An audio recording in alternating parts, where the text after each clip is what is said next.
Hey there, foodies. Welcome back to our channel. Today, we have a sweet treat in store for you as we dive into the wonderful world of Gulab Jamun. But wait, we're not just going to share a recipe. We're going to uncover some fascinating and lesser-known facts about this iconic dessert. So, let's get started. Did you know that Gulab Jamun has a history that dates back over 700 years? Yes, that's right. It's believed to have originated during the Mughal era in medieval India. This means that when you bite into a Gulab Jamun, you're tasting a piece of culinary history. Now, let's talk about the name, Gulab Jamun, itself. Gulab means rosewater in Persian, while Jamun refers to a small Indian fruit with a similar size and shape. So, when you enjoy a Gulab Jamun, you're essentially savoring a syrup-soaked rosewater-flavored delicacy. Here's an interesting fact about Gulab Jamun.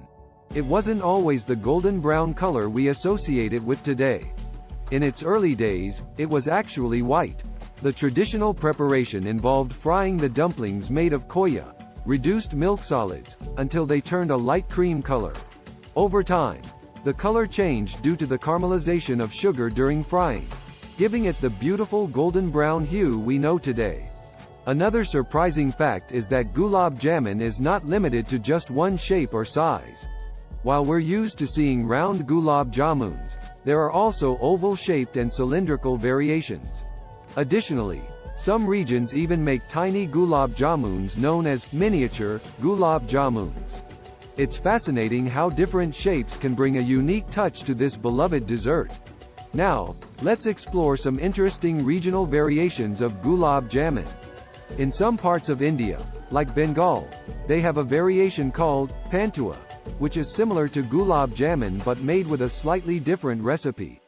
Pantua is often larger in size and has a softer texture compared to the traditional Gulab Jamun. Another intriguing variation is the Kala Jamun, or Black Gulab Jamun. Unlike its golden brown counterpart, Kala Jamun has a dark brown or almost black exterior. It's made using paneer, Indian cottage cheese, instead of khoya, resulting in a richer and slightly different flavor profile. Here's an unknown fact about Gulab Jamun that might surprise you.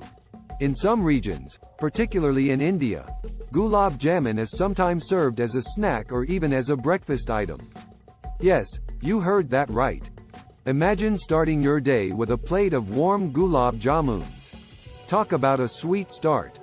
Lastly, Gulab Jamun has become such a global sensation that it has even inspired other desserts. In some parts of the world, you'll find Gulab Jamun flavored ice cream, milkshakes, cakes, and even Gulab Jamun cheesecakes. It's amazing to see how this delightful treat has. Thank you so much for joining us today. Until next time, stay sweet, and we'll see you in the next video.